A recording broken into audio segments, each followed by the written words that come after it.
Kashmir రేగిపళ్ళు number 1 గా తినే వాళ్ళకి నెంబర్ 1 ఉంటాయి రుచి. ఒకసారి తింటే రెండోసారి కొనాలనిపించాలి. అది అంత మజాగా ఉంటది.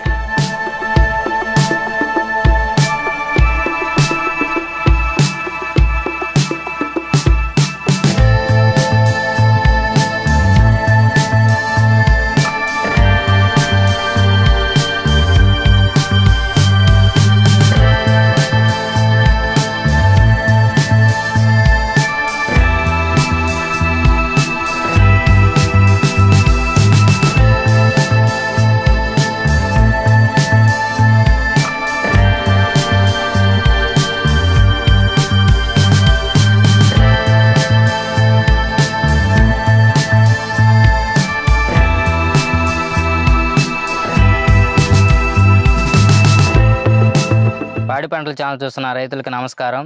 ఈరోజు మనం చంద్రగూడెం గ్రామం, మైలవరం మండలం, ఎన్టీఆర్ జిల్లాలో ఉన్నాము. మనం ప్రస్తుతం ఈ గ్రామంలో మనం గణపశెట్టి శ్రీనివాస గారితో ఉన్నాము. ఈ గణపశెట్టి శ్రీనివాసరావు గారు గత 2 సంవత్సరాలుగా యాపిల్ బేర్ సాగు చేస్తున్నారు. ఈ యాపిల్ బేర్ సాగులో వీరి అనుభవాలని మనం ఇప్పుడు తెలుసుకోబోతున్నాము. నమస్కారం అండి. ఇప్పుడు ఈ యాపిల్ బేర్ అనేది మీరు మొక్కలు ఎక్కడి నుంచి చూసి తెచ్చుకొని వేసుకున్నారండి? మేము కోల్కతా నుంచి తెప్పించాం సార్. అంటే కోల్కతా నుంచి మొక్కలు తెప్పించుకున్నారు. ఇక్కడ ఎక్కడ లేవు మన ఆంధ్రాలో. అయితే భద్రాచలంలో ఉన్నాయిలే కానండి, అవి మనకి వెరైటీ సెట్ అవ్వట్లేదు. అందుకని చెప్పేసి ఇక నేను కోల్కతా నుంచే తెప్పించుకున్నాను. అంటే ఇప్పుడు తెప్పించుకొని ఎన్ని సంవత్సరాలు అవుతుందండి? సంవత్సరం సార్. సంవత్సరం. దిగోదేమో పోయిన సంవత్సరం వేసానండి. ఇది ఫస్ట్ సంవత్సరం మార్చిలో వేసాను. ఇప్పుడు ఈ మార్చికి వస్తే సంవత్సరం. మొక్క ఎంత పడిందండి మరి? మొక్క వచ్చేసి 180 రూపాయలు పడింది. ఎకరానికి ఎన్ని మొక్కలు పెట్టి? ఎకరానికి 600 మొక్క అండి. ఎన్ని నెలలు కాపుకు వస్తుందండి? 6 నెలలు అండి. 6 నెలల్లో పోతా పిండి అవుద్ది. 8వ నెల కాడి నుంచి దిగుబడి వస్తుంది. ఏమేమి రకాలండి ఇవి? ఇదేమో రెడ్ యాపిల్ బేర్ అంటారండి దీన్ని. ఇది రెడ్ యాపిల్ బేరు, ఎర్రగా ఉంటది. ఇది వచ్చేసేమో బోల్స్ ఉంది. ఇదేమో మీరు పెట్టారు, అది కంపెనీ వాళ్ళు చెప్పారు? వాళ్ళు మొక్కలు ఇచ్చేటప్పుడే వాళ్ళు చెప్పారండి. ఇదేమో బోల్స్ ఉంది. ఇది వచ్చేసేమో మిస్ ఇండియా.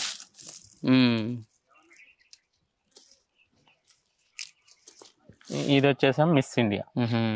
ఇప్పుడు మీకు వ్యవసాయ పనులు ఏం చేసుకోండి? మొక్క వేసిన దగ్గర నుంచి మీకు ఏమేమి పనులు చేసుకుంటారు దీనికి? మొక్క కాడి నుంచి డ్రిప్ ఒకటి పెట్టించామండి. డ్రిప్ తర్వాత మల్చింగ్ వేయించాను. మొక్క వేసుకున్న తర్వాతే మల్చింగ్ వేయించానండి.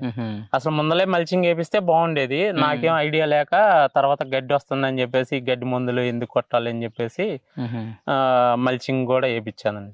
మల్చింగ్ ఏ షీట్ వేయించారండి? బ్లాక్ 28 బ్లాక్ ప్లస్ సిల్వర్ వస్తుంది. కిందేం బ్లాక్ ఉంటది, పైన సిల్వర్ వస్తుంది. దాదాపు అది మీకు గడ్డి లేకుండా చేసింది చాలా వరకు. ఇక ఈ పురుగు మందు అవి కొట్టే పని లేకుండా కొంతవరకు పురుగును కూడా కంట్రోల్ చేస్తుంది. ఎందుకంటే భూమిలోనే కదా ఉండేది.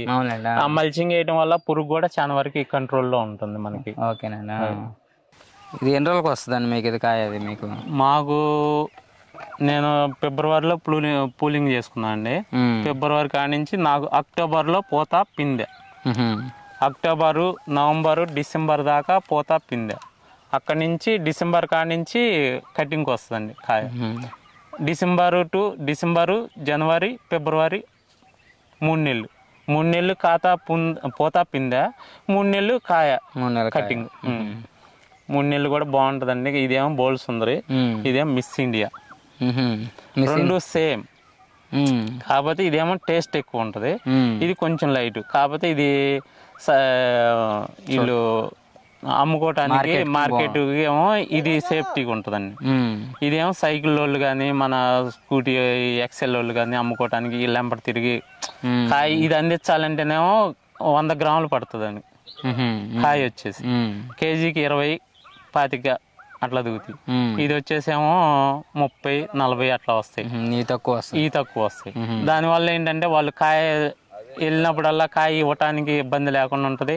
వాళ్ళు 2-3 కాయలు పోయినా 50 గ్రాములు అట్లా ఉంటాయి. ఇది అట్లా కాదు, 100 గ్రాములు పోతుంది.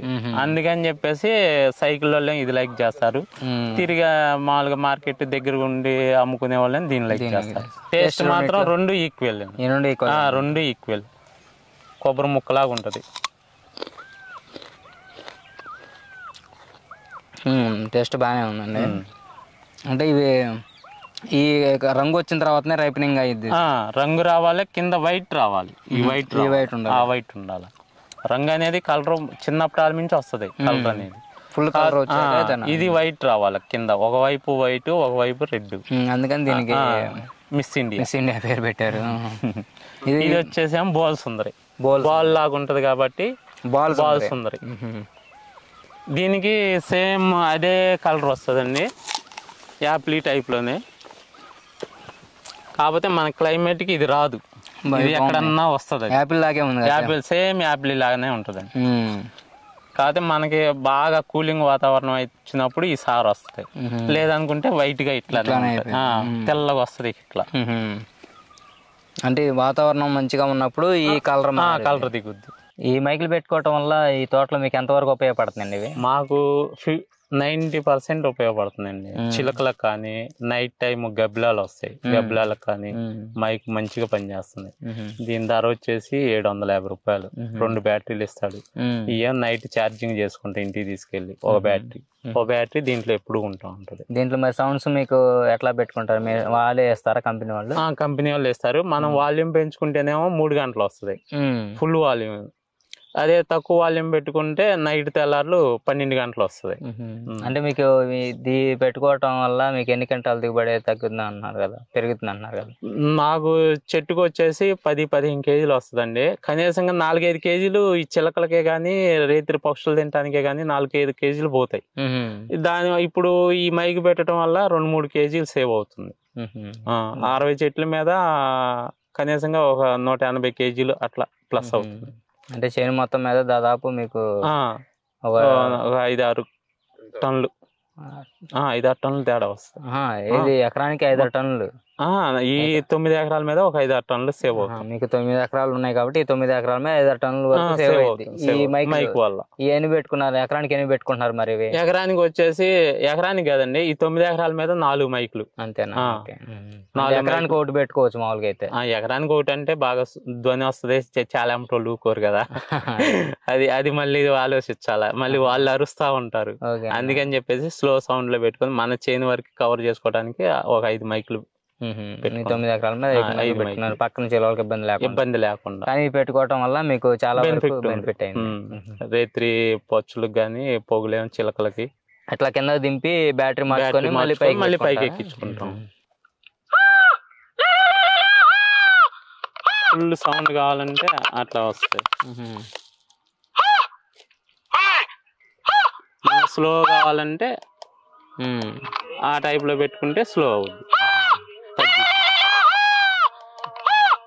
పైకి ఎక్కి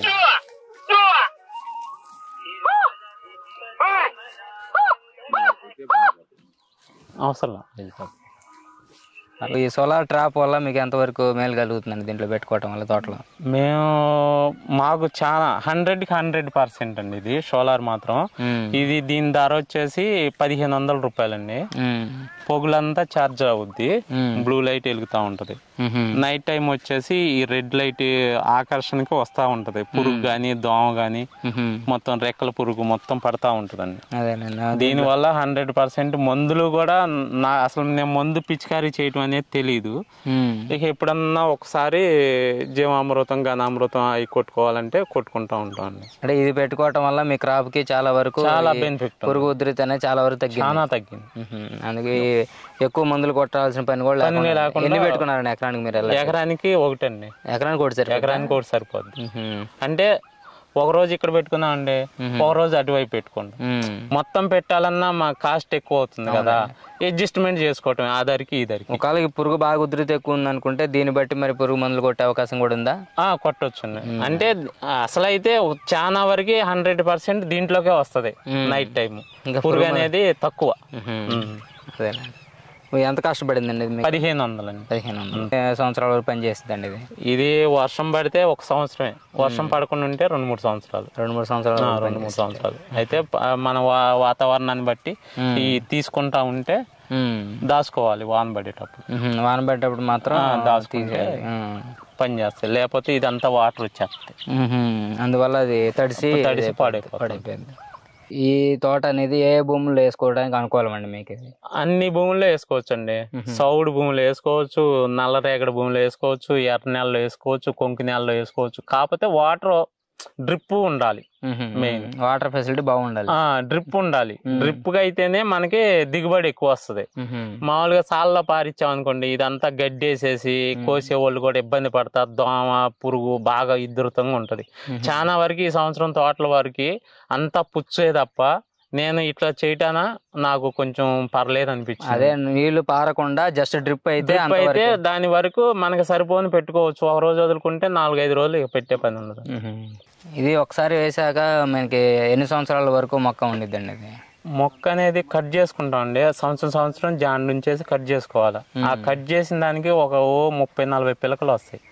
దానికి మనం ఏం చేసుకోవాలంటే 1-2 గైరీ ఉంచుకొని 4-5 పిలకలు కూడా ఉంచకూడదు. 2 పిలకలే ఉంచుకోవాలి ఆపోజిట్. అవునండి. ఆ 2 పిలకలు ఉంచేసుకొని మన లిమిట్ అనేది లేదండి.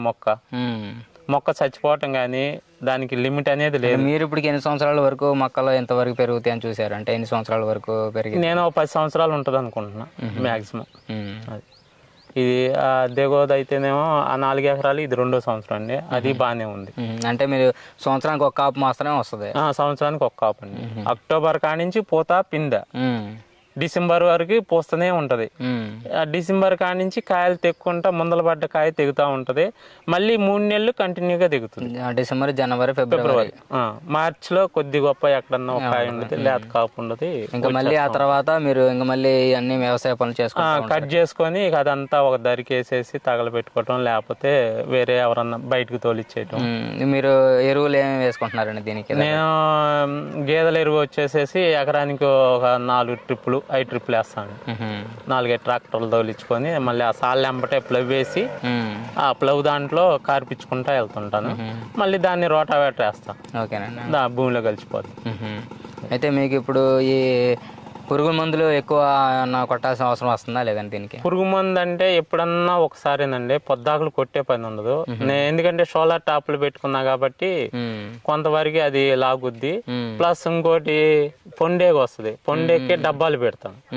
ఆ డబ్బాల్లో పొండేగ వరకే అది కంట్రోల్ చేస్తుంది. మందులు అయితే కొట్టే పని లేదండి, ఎప్పుడన్నా అంతే ఒకసారి. ఇప్పుడు మీకు ఎకరానికి ఎంత పెట్టుబడి అయిందండి ఇది పెట్టుకో? ఎకరానికి వచ్చేసి 3 లక్షల దాకా అయిందండి. ఎకరానికి 3 లక్షలు అయింది. 3 లక్షలు. మొక్క కొంటమే 180 అండి. 600 మొక్క. ఎకరానికి 600 మొక్క. 600 మొక్క. అయితే ఒక్క సంవత్సరంలోనే దానికి మొక్క విలువ 3 లక్షలు తెచ్చుకుంటది. ఎకరానికి మీకు ఇప్పుడు ఎన్ని టన్నులు వస్తుందండి మరి దిగుబడి? ఎకరానికి వచ్చేసి 9,000 కేజీ వస్తుంది. 9 టన్నులు. 9 టన్నులు. మీకు ఇక్కడ ఎంతకు అమ్ముతున్నారండి రైతు? నేను వచ్చేసి ఫస్ట్ లో 50 అమ్మానండి, తర్వాత 40. ఇప్పుడేమో అందరూ 25-30 అంటున్నారని చెప్పేసి నేను 35 అమ్ముతున్నాను. 35 రూపాయలు. ఇప్పుడు ఈ తోటలోకి వచ్చి 2 సంవత్సరాలు అవుతుంది అన్నారు కదండి. ఇంతకు ముందు ఏ తోటలు వేసుకునేవాళ్ళు? నేను ఫస్ట్ మల్లి తోట ఉండేదండి. మా నాన్నగారు మల్లి తోట ఇచ్చారు నాకు. నేను 12 సంవత్సరాల నుంచి నేను వ్యవసాయంలో దిగానండి. ఫస్ట్ లో పత్తి వేసేవాళ్ళం. ఎండాకాలమే మల్లి తోట ఉండేది. అది చూసుకొని మళ్ళీ తొలకరు ఇచ్చేసరికి మళ్ళీ పత్తిలోకి వచ్చేవాడిని. ఇక ఈ BT1 BT2 వచ్చిన తర్వాత అది పురుగు తగులుతుంది. ఇక దానివల్ల ఇక ఈ 9 ఎకరాల పంట వేసినా కూడా నాకు ₹1,00,000 మిగిలేసరికి గగ్గనం అయ్యేది. ఖర్చులన్నీ పోను. 9 ఎకరాల మీద ఈ కూలీలు ఇప్పుడు గింజ పెట్టిన కానించి గడ్డి తీస్తూనే ఉండాలా, పైపోడు చేస్తూనే ఉండాలా, రెయ్యంబొగులు నీళ్లు పెట్టాలా, మందు కొట్టుకోవాలా అని చెప్పేసి ఇక అది ఒక 15 సంవత్సరాలు చేశాను. తర్వాత మొక్కజొన్నకి వెళ్ళిపోయా. మొక్కజొన్న 10 సంవత్సరాలు చేశా. అది కూడా హిల్ట్ వస్తుంది. హిల్ట్ వచ్చి మన పాల కండి మీదే ఎండిపోతుంది. అట్ట 2 సంవత్సరాలు దెబ్బతింది. సర్లే అని ట్రైకోడర్మా విరిడి అది వేసుకొని ఎట్టొకట్ట పొలాన్ని లైన్ చేసుకొని మళ్ళీ ఈ ఫీల్డ్లోకి వచ్చాను. ఇది కొంచెం పర్లే, ఎకరానికి ₹1,00,000 వరకు మనకు ఆదాయం ఉంటుంది కంపల్సరీగా. 9 ఎకరాల మీద 9 లక్షలు నికరంగా. ఇక మళ్ళీ తొలకరి ఇది కట్టింగ్ చేసుకోవటం, మళ్ళీ అవి పూడ్చుకొని మళ్ళీ చేసుకోవటం, ఇక అట్లా రొటేషన్. పిల్లల చదువులు కాను దానికి వ్యవసాయం మీద అంటే ఏం మిగలవు సార్. పిల్లల చదువులకి ఇంట్లో గడవటానికి తప్ప అంతవరకే. మా నాన్నగారు ఒకటే చెప్పిండండి, జాబ్కి వెళ్తానన్నా 7వ తరగతి చదివా, పాస్ అయ్యా. కూర్చోబెట్టుకొని చెప్పాడు. మా నాన్నగారికి జబ్బు చేసినప్పుడు కూర్చోబెట్టుకొని చెప్పారు, ఏంట్రా నీ పొజిషన్ అంటే చదువుకుంటా అన్నాడు. పొలానికి గట్టి మీద కూర్చోబెట్టుకొని నీ చేతి కింద 100-150 మంది బతుకుతారు. నువ్వు ఒకటి చేతి కింద చాకరీ చేయాలా, నీకు అవసరం లేదన్నా ఆలోచించుకోమంటే ఇక ఆలోచించుకొని నేను ఈ ఫీల్డ్లోకి వచ్చాను. అప్పటి నుంచి ఇదే చేసుకుంటా వస్తున్నా. ఇక తెలివితేటల కొద్దీ చేసుకుంటా వచ్చానండి. ఈ రేగి తోట ఫీల్డ్లోకి వచ్చిన తర్వాత పర్లేదు అనిపించింది వ్యవసాయం. అది ఇప్పుడు వరకు ఇదండి మన రైతు గనిపిశెట్టి శ్రీనివాసరావు గారు చెప్తున్నది. గత 30 ఏళ్ళుగా వ్యవసాయం చేస్తూ ఉన్నారు. ఈ వ్యవసాయంలో వచ్చిన ఒడిదుడుకులను తట్టుకుంటూ ఈ కొత్త రకాలు ఏది వేసుకుంటే ఆదాయంగా ఉంటుందని సెర్చ్ చేసి ఈ రేగి తోట వేసుకోవడం జరిగింది. ఈ గత 2 సంవత్సరాల నుంచి రేగి తోటలో ఈ ఆదాయం, ఇప్పుడు వచ్చిన ఆదాయం ఎకరానికి 1,00,000 వరకు నికర ఆదాయంగా వస్తుంది. దీనివల్ల మాకు ఈ వ్యవసాయం అనేది లాభదాయకంగా ఉందని చెప్తున్నారు. ఇలానే రైతులు అక్కడ ఉన్న పరిస్థితులను అనుగుణంగా భూమికి తగ్గట్టుగా పంటలు వేసుకొని ఆదాయం ఆర్జించాలని కోరుకుంటున్నాము.